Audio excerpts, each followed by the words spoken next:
시편 13편 1절에서 6절을 다 함께 합독하시겠습니다. 함께요. 여호와여, 어느 때까지니까 나를 영원히 잊으시나이까? 주의 얼굴을 나에게서 어느 때까지 숨기시겠나이까? 나의 영혼이 번민하고 종일토록 마음에 근심하기를 어느 때까지 하오며 내 원수가 나를 치며 자랑하기를 어느 때까지 하리이까? 여호와 내 하나님이여, 나를 생각하사 응답하시고 나의 눈을 밝히소서. 두렵건대 내가 사망의 잠을 잘까 하오며 두렵건대 나의 원수가 이르기를 내가 그를 이겼다 할까 하오며 내가 흔들릴 때에 나의 대적들이 기뻐할까 하나이다. 나는 오직 주의 사랑을 의지하여 싸우니 나의 마음은 주의 구원을 기뻐하리이다. 내가 여호와를 찬송하리니 이는 주께서 내게 은덕을 베푸심이로다. 아멘. 할렐루야. 아멘. 오늘 이 하루를 선물로 주신 하나님께 감사드립니다. 믿음은 언제나 현재형입니다. 지금 이곳에서 주를 바라보는 것입니다. 오늘 매 순간순간마다 예수님 바라보시고 예수님 의지하시고 예수님 기쁨 되는 하루 되기를 주님의 이름으로 축복합니다. 아멘. 믿음의 인물들을 살펴보면 하늘에 손을 들어 기도했을 때 하늘에서 불이 내리게 했던 무슨 엘리야나 손을 들어 기도했을 때 홍해가 갈라해졌던 모세와 같은 능력의 종들이 기록되어 있지요.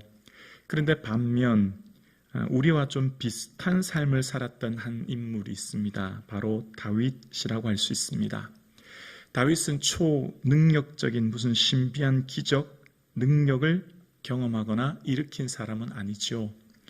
다윗이 무슨 기도할 때 하늘에서 불이 떨어지거나 무슨 반석이 갈라지는 엘리야와 모세와 같은 그런 걸 경험한 인물은 아니지요. 골리앗과의 싸움에서 그냥 믿음으로 돌을 던졌어 하나님 쓰러뜨리게 하신 것이죠. 그러니까 믿음의 인물 다윗을 보면 우리의 삶 가운데서도 믿음의 선배들의 삶 가운데 다윗을 보면서 나도 하나님의 기쁨이 될 수 있구나라고 하는 소망이 생깁니다. 왜냐하면 다윗의 삶에 정말 우리처럼 큰 실수, 잘못도 있었던 것을 보지 않습니까? 그런데 다윗은 하나님 마음에 합한 사람이었다라는 거예요. 자, 그러면서 성경의 많은 인물 중에서 다윗을 보면서 어쩌면 나도 다윗처럼 하나님 마음에 합한 사람이 될 수 있겠다라고 하는 작은 소망이 생기고, 그러면서 다윗의 일생의 궤적을 쭉 살펴보면서 다윗이 어떤 삶을 살았고 삶의 위기와 고난 가운데 어떻게 대처했는지를 보면서 지혜를 얻게 됩니다. 이럴 땐 이렇게 해야 되는구나. 나보다 앞서간 믿음의 선배 중에 다윗의 모습을 보면서 그 삶이 순간순간마다 어려움과 위기 혹은 기쁨과 즐거움이 있을 때는 어떻게 하는 것이 주님의 기쁨이구나 라고 하는 것을 발견함으로써 우리도 지혜를 얻게 되고 깨달음을 얻게 됐죠. 그래서 이제 어떻게 대처하고 어떻게 믿음으로 살아가야 될지에 대한 믿음의 선배들의 모습을 통해 그 말씀이 내 삶을 비추어서 오늘 살아가는 현재의 삶에 등불이 되고 빛이 되게 하는 것을 볼 수 있습니다. 특별히 다윗의 삶 가운데 가장 큰 순간순간 늘 의문이 드는 것은 하나님의 때에 대한 질문이었습니다. 하나님의 때. 여러분 어떻습니까? 여러분 늘 마음속에 그런 거 많이 생각하지 않습니까? 하나님의 때가 언제인지. 예를 들면 내가 기도하는 기도의 응답의 때, 또 내 삶 가운데 살아가는 하나님 형통하신 형통의 때, 자녀들을 통해 이루실 하나님의 때, 늘 하나님의 때가 의문이 되지 않습니까? 다윗도 그랬습니다. 다윗도 오늘 본문 시편 13편 1절에 보면 여호와여, 어느 때까지니까 나를 영원히 잊으시나이까? 어느 때라고 하는 하나님의 때가 늘 궁금했습니다. 자, 오늘 다윗이 고백하는 때, 어느 때라고 하는 것이 총 4번 등장해요. 어느 때까지 잊으시겠나이까? 두 번째는 숨기시겠나이까? 그러면서 세 번째는 내 마음이 근심하기를 어느 때까지니까? 또 2절 후반절에 가면 원수가 나를 치며 자랑이를 어느 때까지니까? 라고 4번 때가 등장하는데 이 때가 한 번 등장할 때마다 한 달락 한 달락씩 자꾸 나락으로 떨어져요. 점점점 깊이 슬럼프에 빠지게 되는 거예요. 처음에는 단순히 하나님 왜 나를 잊으셨어요? 그렇게 하나님의 때에 대해서 물었는데, 두 번째는 하나님의 얼굴을 숨기시는 거예요. 얼굴이라고 하는 것은 하나님의 현존, 임재를 말하기도 하거든요. 하나님의 영광이 더 이상 보이지 않아서 더 깊은 나락으로 떨어지는 거예요. 세 번째 2절에 가면 2절을 볼까요? 2절에 나의 영혼이 번민하고 종일토록 마음에 근심하기를 어느 때까지 하며 내 원수가 나를 치며 자랑하기를 어느 때까지 하리까? 이제는요 더 깊은 절망 속에 나락으로 떨어지는 거예요. 하나님, 내 마음이 번민이라고 하는 것은 애차라는 뜻인데, 이 원어는 애차부에서 나오는데요, 힘들고 고통스럽다, 그런 의미예요. 내 마음이 너무나 힘들고 고통스럽습니다. 그리고 종일 마음이 근심되었다는 겁니다. 슬펐다는 거예요. 그러니까 처음에는 1단계에서는 하나님이 그냥 잊으셨기 때문에 그 때를 갈망했는데, 두 번째는 하나님의 얼굴을 보이지 않고, 세 번째는 더 깊은 마음이 고통스럽고 슬프게 되었습니다. 네 번째 또 어느 때가 또 등장하는데, 이번에는 어떤 일이 있죠? 원수가 나를 치는 일이 일어나는 거예요. 원수로 인하여 내가 고통스럽게 되어서 단순히 내면의 번민을 넘어서 외부의 고통이 나를 더 슬프게 하는 거예요. 그러니까 오늘 때라고 하는 것은 네 번의 때에 대해서 등장할 때 점점점 한 단계 한 단계 더 깊은 절망으로 떨어지게 되는 겁니다. 자, 여러분, 우리가 신앙생활 할 때 점점 잘 되고 점점 기쁘고 점점 행복하면, 아, 하나님 살아계시구나, 역시 하나님 나를 사랑하시구나, 하나님 정말 은혜가 감사해 하지만 문제가 있어요. 점점점 어렵게 되는 거예요. 건강의 문제, 가정의 문제, 자녀의 문제가 점점점 어렵게 되는 거예요. 더 깊은 절망으로 떨어지는 거예요. 그럴 때 어떤 생각이 들죠? 정말 하나님 살아계신가?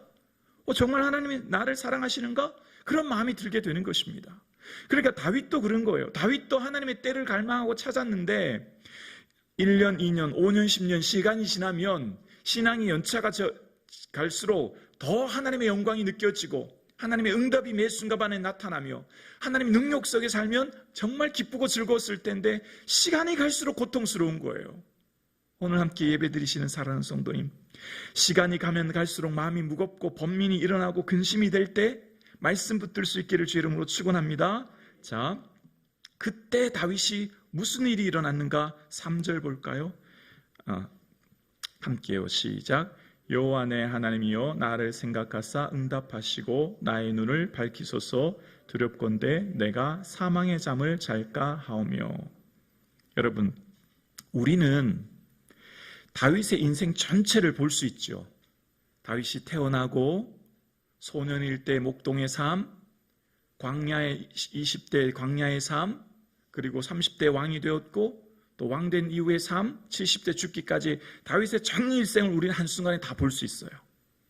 자, 그런데 한 가지 특징이 있어요. 하나님이 다윗에게 기름 부었을 때가 언제죠? 소년일 때예요.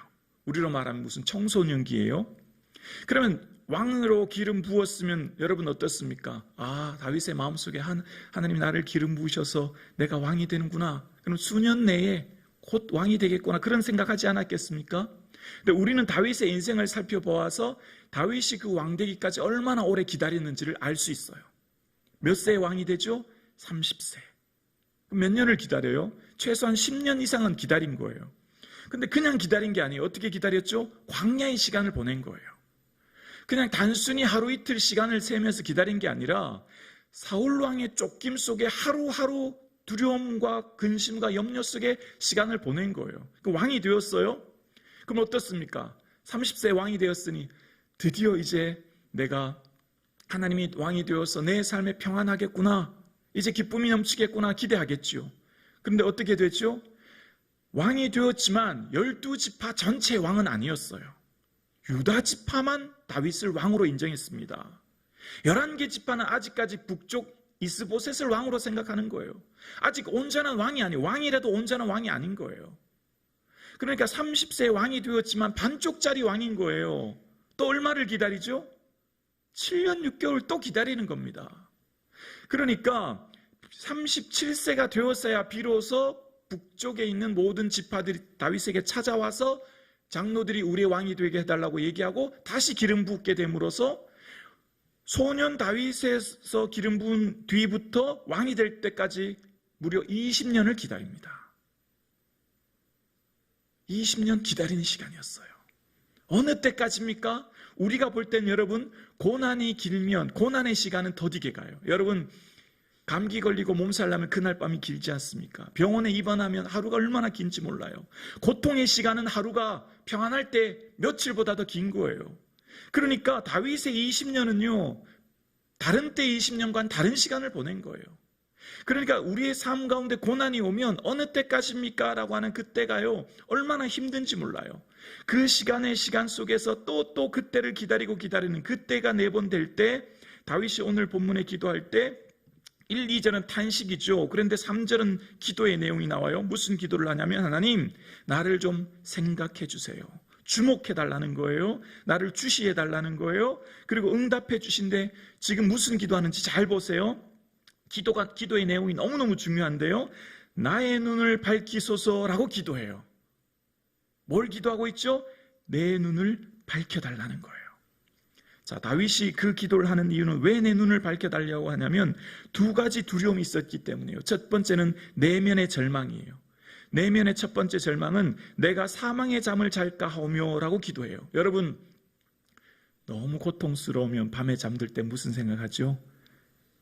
내일 눈 안 떴으면 좋겠다. 너무 인생이 힘들면 오늘 이 눈 감은 곳으로 바로 천국 갔으면 좋겠다. 그런 생각 들어요. 저만 그런 생각했나요? 진짜 그렇지 않습니까? 너무 힘들면 오늘 밤 눈 감은 대로 천국이었으면 좋겠다. 그 생각 들어요. 사망의 잠, 절망의 잠, 죽음의 잠. 잠이라고는 원어의 뜻은 기운이 없다는 거예요. 나 더 이상 내일 일어날 힘이 없다는 거죠. 내면의 절망이 일어나요. 고난이 너무나 길면 내면의 절망이 일어나는 거예요. 그 두려움이 일어나죠. 2번째는 4절입니다. 두렵건대 나의 원수가 이르기를 내가 그를 이겼다 하오며 내가 흔들릴 때에 나의 대적들이 기뻐할까 하나이다. 2번째는 외부로부터 원수들이 나의 이 고난을 통해서 내가 그를 이겼다라고 얘기해서 내가 흔들리기 시작한다는 거예요. 내가 믿음이 흔들리기 시작한다는 거예요. 흔들리다라는 원어의 뜻은 기울다는 거예요. 자꾸 내 마음이 절망으로 기울어요. 세상으로 기울어요. 그래서 대적들이 기뻐할까 두렵다는 거예요. 다윗이 뭘 기도했냐면 하나님 영광 가리지 않도록 기도한 거예요. 대적들이 나를 쳐서 하나님 영광 가리지 않게 해주세요라고 기도하는데, 그렇게 기도했더니 5절 6절에 하나님의 은혜를 경험하게 되어집니다. 5절입니다. 나는 오직 주의 사랑을 의지하여 싸우니 나의 마음은 주의 구원을 기뻐하리다. 내가 6절이요 내가 여호와를 찬송하리니 이는 주께서 내게 은덕을 베푸심이다. 고난 중에 하나님을 의지하게 되었고 하나님을 의지했더니 내 마음의 기쁨과 찬송이 불일듯 일어나게 되었는데, 그 이유는 이는 6절 후반절에 볼까요? 이는 이라고 하죠. 이는 왜냐면이라는 거예요. 이는 주께서 내게 은덕을 베푸셨습니다 라고 기도합니다. 자, 이는 주께서 내게 뭘 베푸셨어요? 은혜를 베풀어 주셨죠. 과거를 은혜로 보는 거예요. 조금 전에 뭔 기도를 했죠? 내 눈 밝혀달라고. 기억나시죠? 내 눈을 밝혀주신 주님의 은혜를, 주님께서 내 눈을 밝혀주셔서 과거를 은혜로 보게 되었더니 미래를 소망으로 보게 되는 거예요.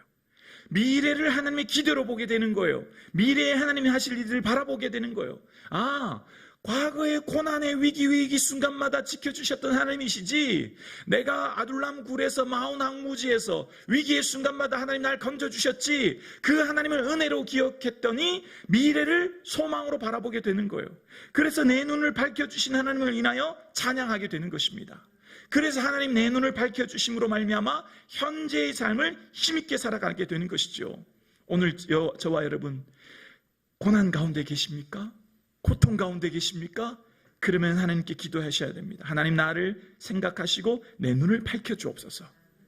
기도할 수 있기를 주의 이름으로 축원합니다. 사단이 눈을 밝히면 내 수치를 보게 됩니다. 사단은 내 눈을 밝히면 무슨 말이죠? 창세기 3장 7절에 보면 이에 그 눈이 밝아져 자기가들이 벗은 줄 알았다는 겁니다. 뱀이 유혹할 때 이거 먹어라 하나님과 같이 선악을 알게 되고 눈이 밝아져 하나님과 같이 된다라고 했는데 그렇게 되지 않았어. 오히려 자기 벗은 것을 보고 수치를 보게 합니다. 사단은 우리 눈을 밝히면 수치를 보게 하고 내 절망을 보게 하고 내 아픔을 보게 합니다. 그러나 하나님이 내 눈을 밝히시면 소망을 보게 하는 거예요. 발람이 길을 걸어갈 때 하나님께서 발람의 눈을 밝히시사 사자가 칼을 들고 서 있는 것을 보게 하셨지요. 그 길이 가면 위험한 것을 보게 하셨지요. 여러분, 우리가 하나님께서 내 눈을 밝혀주시면, 성령께서 내 눈을 밝혀주시면 소망을 보는 거예요. 희망을 보는 것입니다. 할렐루야. 스데반이 하나님 앞에 기도할 때, 돌에 쳐서 고통 가운데 있을 때 하늘 우러러 주목하여 하나님의 영광과 예수 그리스도께서 우편에 서신 것을 보고, 하나님의 영광을 보고라고 이야기합니다. 하나님의 눈을 열어주시면 예수 그리스도의 영광을 보게 되는 것입니다. 오늘 여러분, 우리가 뭘 기도해야 될까요? 고난 가운데 있을 때 기도해야 할 기도의 제목은 하나님 나를 주목하시고 내 눈을 밝혀주십시오. 하나님이 나를 지켜주셨고 지금 여기까지 인도하신 에벤네셀 하나님께서, 여호와 이레 하나님께서 지켜주실 것을 바라보게 하시옵소서. 할렐루야. 이것이 저와 여러분 기도 제목 되기를 주의 이름으로 축원합니다. 걱정하지 마십시오. 여러분의 삶, 여러분의 가정, 여러분의 자녀 하나님께서 지키고 계십니다. 그것을 눈을 들어 볼 수 있기를 주의 이름으로 축원합니다.